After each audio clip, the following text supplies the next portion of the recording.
Hey everyone, it's Ben Hardy here, and in today's video, I'm going to be reviewing the Toyota Sequoia Platinum with the Tier D off-road package. Before we get in this video, as always, link to my car buying guide in the description down below. Let's get into it.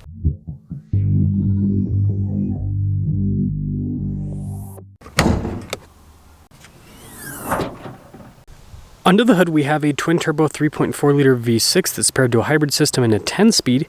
It puts out 437 horsepower and then 583 pound-feet of torque. I'll show you the fuel economy I've been getting a little bit later. Now, before we move forward with this review, I do want to mention if you want to see more videos just like this, then I recommend you subscribe because I post content every single day. So starting with the hood, you guys can see raised there on either side. We've got our iForce Max badge there on the side, and then popping down below.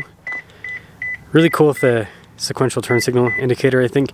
And then notice the grille's darker here with this package. Toyota logo's all blacked out. We've got fog lights here at the bottom. And this one has an air dam that's so massive that I can't take it off road. You know, I mean, I guess I could, but I'm worried about ripping it off because it literally gives you, like, I don't know, a few inches of front end ground clearance. It's pretty interesting. And speaking of off-roading, tire wheel setup is 265 by 60 by 20 in the front and over in the rear. Got the Tier D style wheels, so you can see this is more of like a dirt trail type off-roader rather than the Tier D Pro that's kind of more of a real off-roader, I guess we'll put it that way. I like the fender flares, so those are painted different. You got the platinum badge here on the side. This one has the trailer mirrors. These things are massive. Of course, as soon as I walk up to the car, it locks. That makes no sense.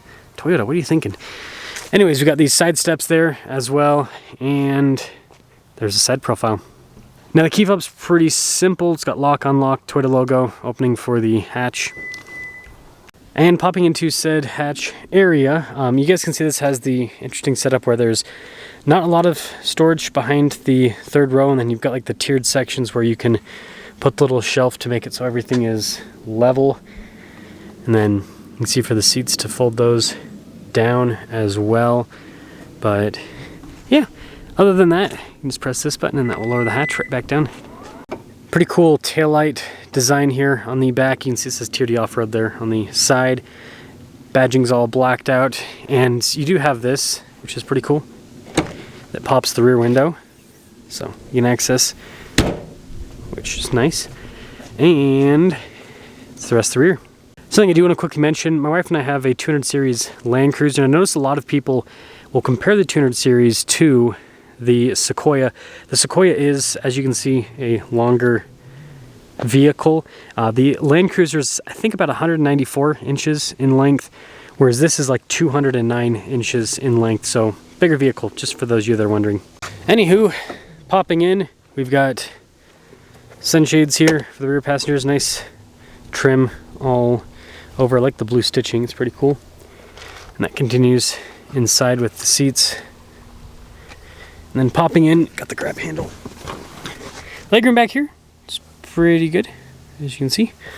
Got a storage pocket, we've got some cup holders, we have our own climate zone, heated seats, got an outlet, all of that. I like these armrests. As for the third row, well, the loading floor is really high because of the solid rear axle and because of the battery placement. So yeah, it's a more cramped third row, so that's just something to note. But they do get sunshades back there, which is nice.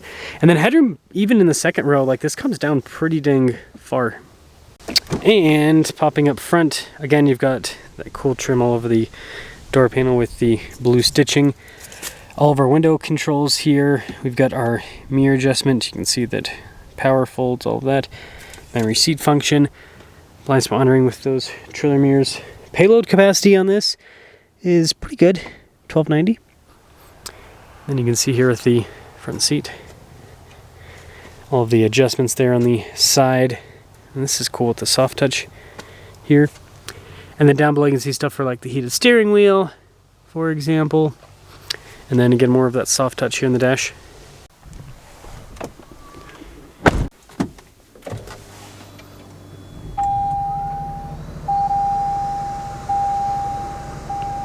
Now taking a look at the steering wheel, you guys can see soft touch all around, perforated on either side. Got a bunch of practical controls in the front, including for adaptive cruise control, volume controls, voice command controls, all of that. Got your traditional stocks here on the back. And then full digital gauge clutch, you guys can see there, 18.4 miles per gallon. So for a big SUV, I mean, not too bad. I mean, you'd think with the hybrid it'd be more, but you know. Anyways, you got your on-road drive modes. This also has multi-terrain select, so you've got off-road drive modes too. 360 camera system, which you can see out of a bunch of different angles with it, which I don't know, I think it's a pretty cool feature to have. And then as for the rest of the infotainment system, response time's quick. It's easy enough to use, and it's a huge screen, so you can be as blind as you want and you'll still be able to see all of the buttons and everything. Physical buttons for the dual zone climate, heated and ventilated seats, tri-zone actually because there's rear climate. And then you got shortcut buttons here for like, that's the trailer backup. That's for the camera system, your stability control. It does have a rear locking differential. Got the TRD shifter with this. And then you guys can see here with the four-wheel drive select, kind of like a traditional old school truck. Man, that glare is horrible. Well, at least they showed that to you guys, right? And then you have your drive mode select with it, tow haul mode, multi-terrain select, crawl control. I really like this. This is useful. You can see I've got my wallet there. But it's just a nice little storage cubby. And then you can open up the center console. Got more storage as well.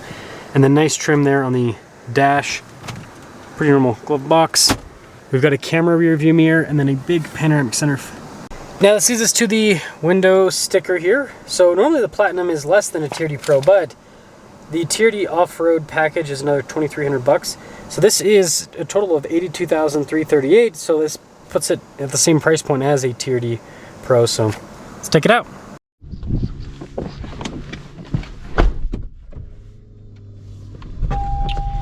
Safety first. Visibility, heads-up display, by the way. Yeah, not too bad.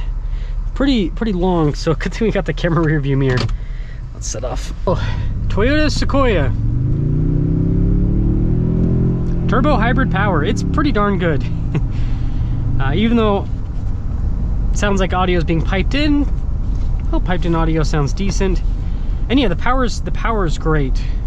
So this is the second time that I've had a week with the new body style Sequoia. I can't talk. The first time was with the TRD Pro. This is now with a Platinum with the off-road package, which it's interesting. This is the same price as a TRD Pro, and spoiler alert, I'd rather get the TRD Pro if I was going to spend this kind of money. I don't really care about the nicer interior the Platinum has, but I do care about the skid plates with the TRD Pro, the Fox shocks, and all of that. I think that I would rather have those, but that's just my personal take. Let me know what you guys think about that, which way you would rather go. But yeah, I mean, it drives well. It's pretty comfortable. I will say sometimes the transmission and engine and all that can be kind of jerky. Like there have been circumstances where I get into it and it's just, yeah, it's doing weird stuff. I don't remember that the first time I had a Sequoia. This one's got 11,000 miles on it. It's been through quite a few journalists, so I don't know if that has to do with it, but yeah, does some weird stuff. And then there's also the whole forum thing with the Tundra engines blowing up left and right. So I'm wondering if this is on the beginning strides of doing some stuff that don't want it to do right. But yeah, aside from that, it's got a ton of space, and yeah, it's a Sequoia. Again, the third row, not the most usable. Storage area, not the most usable, but you know, it's the price you pay for having a solid rear axle and a hybrid system. Gets good fuel economy, better than our 200 series Land Cruiser. I mean, our Land Cruiser we're getting about 16, so getting 18 and a half, it's a little bit better. It's a slight improvement. So yeah, I mean, I don't know exactly what people are comparing this to. If you're comparing it to like Tahoe and Suburban, well, this version's not more off-road capable because that stupid air dam on the front end, but I mean, yeah, technically it's better with off-roading because of Toyota's multi-terrain select, their advanced traction control system, the solid rear axle, all of that. But I don't know if people take these off-road all that often, and so when you look at it from like a full-size SUV perspective, it's not as practical, right? It doesn't have as much storage space, and you know, the third row is not as usable as a Tahoe or a Suburban, so yeah, you kind of got that. So it's kind of in a weird place. It looks cool though on the outside. So I don't know, I'm curious to see what happens with this new Sequoia moving forward.